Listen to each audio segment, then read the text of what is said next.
everyone, my name is Sara. I'm an adult service librarian at the Westland Public Library, and welcome to our new mobile kitchen.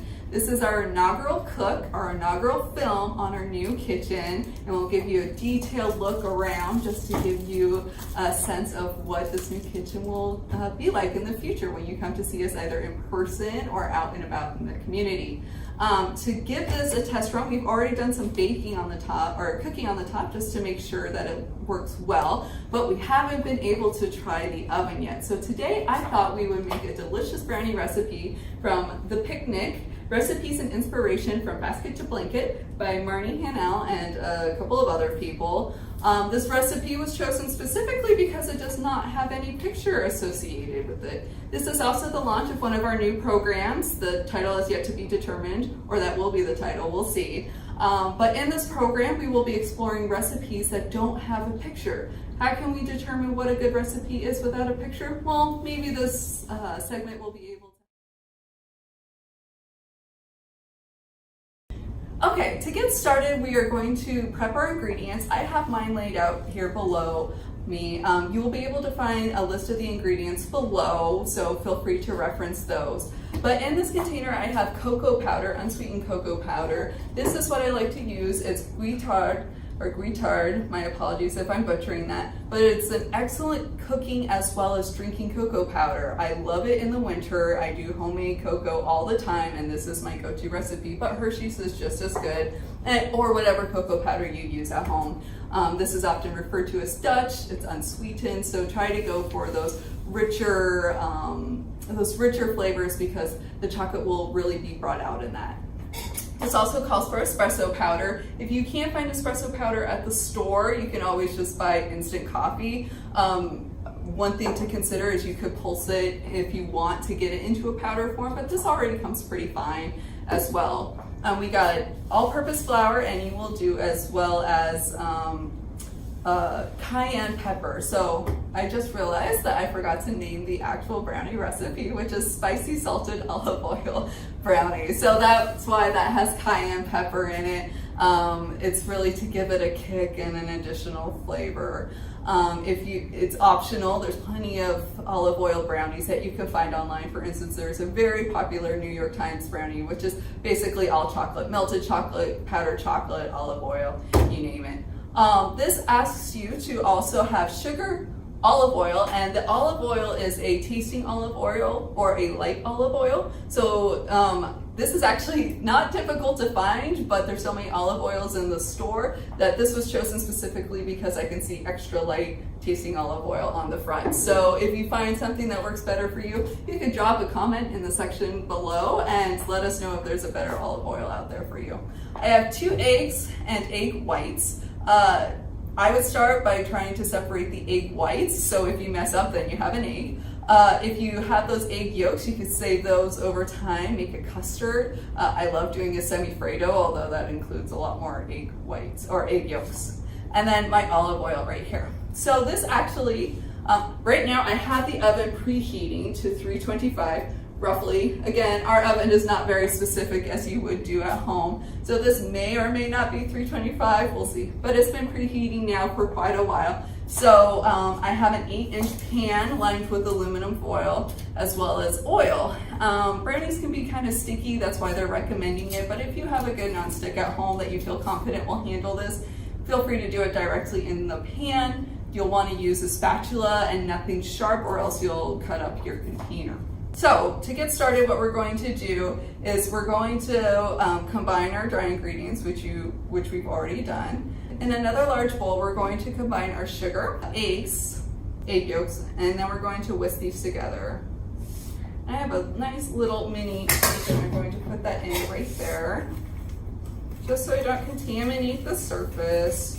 You're gonna whisk these until they're well incorporated. And then I'm also going to add olive oil in just a second after I kind of get these mixed together.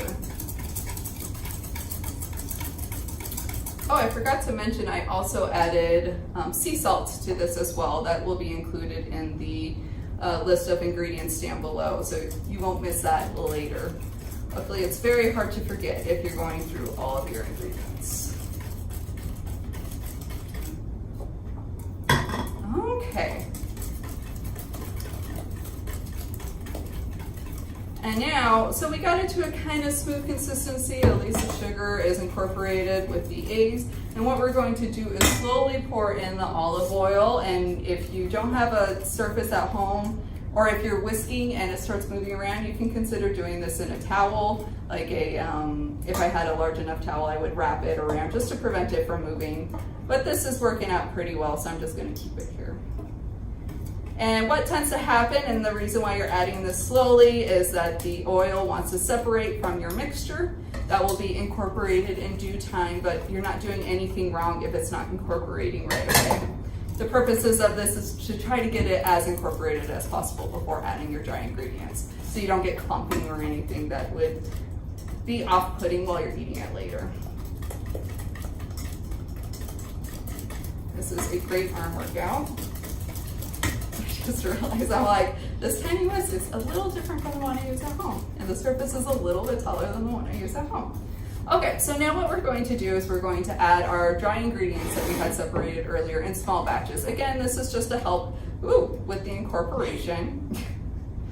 This is what happened earlier, but luckily this time I didn't lose any chocolate, so I'm so happy about that.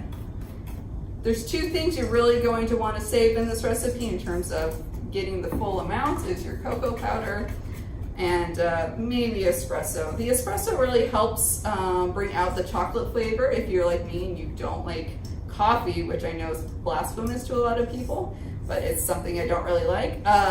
Just know that the espresso isn't really prevalent. It's meant to bring out and enhance the chocolate. I mean, sometimes you can taste it and it's disgusting.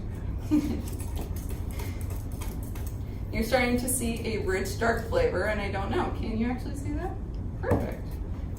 Sorry, shout out to my video person behind the scene who is helping me with this. I really appreciate it. And like all brownie batters, this is going to look a little bit lumpy. The more and more you whisk it though, the smoother and smoother it's going to get, but it will never be perfect. So live with imperfection. You could probably do half and half because this is new equipment for me and the powder keeps spewing everywhere. I'm doing it in smaller batches. So, but if you have a nice large bowl that can incorporate it, I would just recommend doing half the mixture first and then doing the other half. I still recommend dividing it because that allows you to incorporate it better. Don't forget to scrape your sides.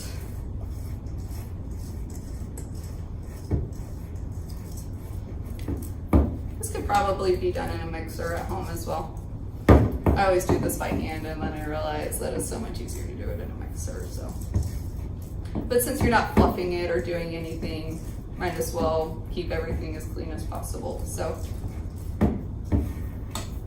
really you can get away with only using a couple of bowls in this particular circumstance. Of course I had it all separated because I was baking. So when your arm starts to burn, you know you're getting close. We're gonna add the last bit of our cocoa. Like I said, making sure to get every last piece because cocoa is great.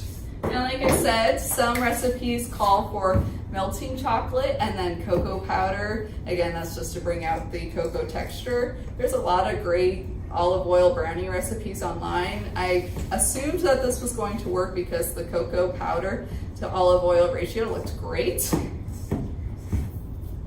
And I'll be able to get more in depth with that in future episodes when I've organized my thoughts a little bit more. Okay, almost there. This poor whisk. I feel like I'm going to break it, but it's fine. Oh my goodness. So as you can see, we have a really nice, dark, thick batter, which I believe brownies should be nice, thick, and gooey. I chose this recipe specifically because one, it's great when you're doing a introductory to your oven. It's very hard to mess up. You might make it a little dry, but at least you have something chocolatey. Another thing is I tend to make either brownies or macaroni and cheese from cookbooks when I'm first being introduced to them because they're really easy recipes to make, but they're really easy to screw up. as well in terms of the ratios provided in cookbooks.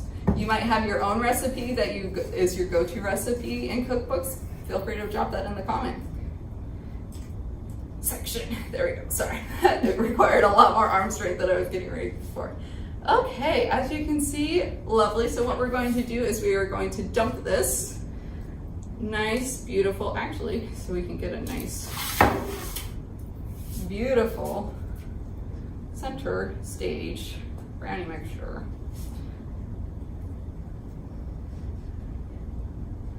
Oh, it's nice and dark and brown. It looks fabulous. But again, this might be your ratio. I know that sometimes my Hershey's, when I'm cooking with Hershey's cocoa powder at home, sometimes it comes out a little bit lighter. You can notice that the powder is just a little bit lighter, although it's unprocessed. Not too bad. That doesn't mean you did anything wrong. It's just sometimes the chocolate as well. Okay. This does have raw egg in it, much like cookie dough. You might not want to eat it, so that's my cautionary tale, that you won't see me eating this batter, although it looks amazing. Okay, so what we're going to do is we're going to spread that out evenly. We'll use this just to kind of get it to all the corners. One of the things about using the aluminum foil is that it will create a kind of rough edge on the side, but again, if you're going for a whimsical picnic look, this might be what you want. That's fine as well. So you might notice that on the counter I have one last little cup left. That is actually sea salt. We will be adding that on the top.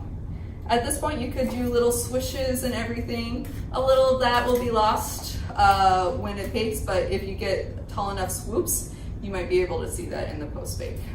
Just sometimes depends. I'm just gonna push it to the side and then do a nice little back and forth motion, so hopefully it shows up in the final product.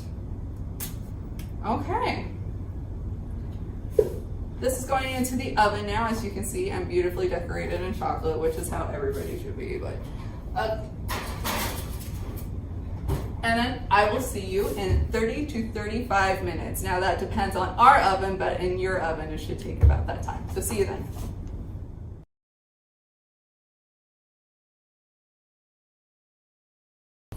Welcome back, everybody. So rookie mistake in trying a new oven. I did not realize that it was on broil instead of bake. So what I did to accommodate this, the top of it is not as gooey as it would normally do. You'll see that in the oven shot that you just saw. That means that the salt that you pour on right after it is not going to stick right away. It's not the end of the world. You can have some off to the side. People can sprinkle it on it for that little flair. But to accommodate the oven, as soon as I realized this was about 15 minutes in, so much of the top was already becoming kind of hard. So I turned down the oven just a little, just to make sure that the interior didn't bake, or in this case, it would have baked on top, and then the interior wouldn't have cooked as well. So I turned down the cooking just so it wouldn't continue to just absolutely bake the top, and then allow the rest of it to cook. You'll see as well in the shot that I had to do some larger pricks with a knife instead of a handy dandy toothpick, because I did not realize our station had no toothpicks at this time, which is absolutely fine. I'll just cut along those lines later and make sure that nobody can see them. We're going to allow this to cool, and then I'm going to pull in some of my colleagues to get their opinion, because I can lie to you, but they won't know what I'm doing. So let's go ahead and get the responses.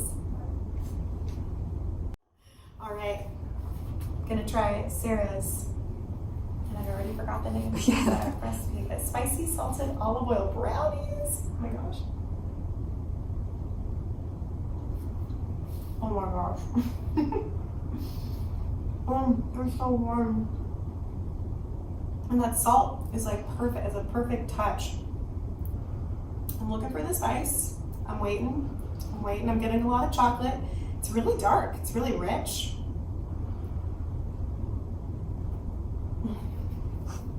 I'm gonna get 1,000 of these.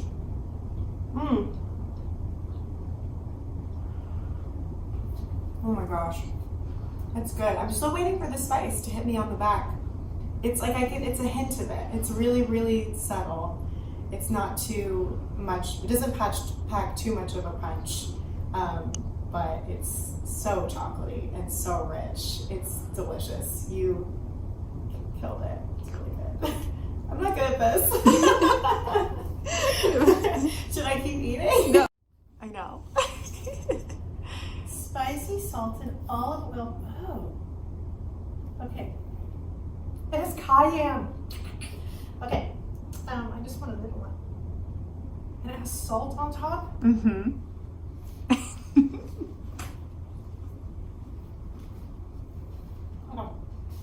Oh my gosh, there's salt. And there's cayenne. Okay, so I'll see you later. Oh my god, these are yum. They're fluffy, but moist. Okay, again, the salt. Just a little top note of some salt, and then you get a little spice in there. These are to die for. Yum. Okay, I'm taking the book and the brownies. Bye. So spicy salted olive oil brownies. I'm not in for spicy, but let's give this a try.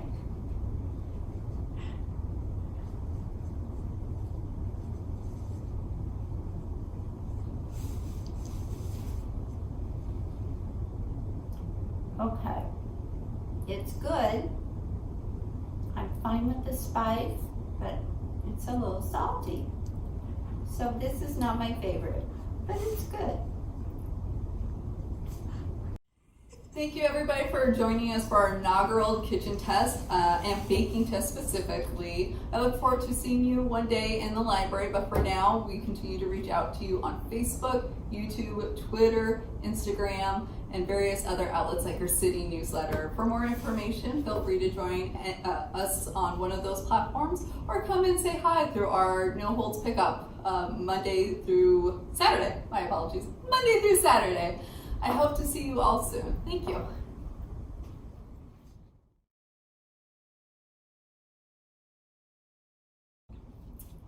Quick check. Do I have brownie in my teeth? No. I'm like, You're good.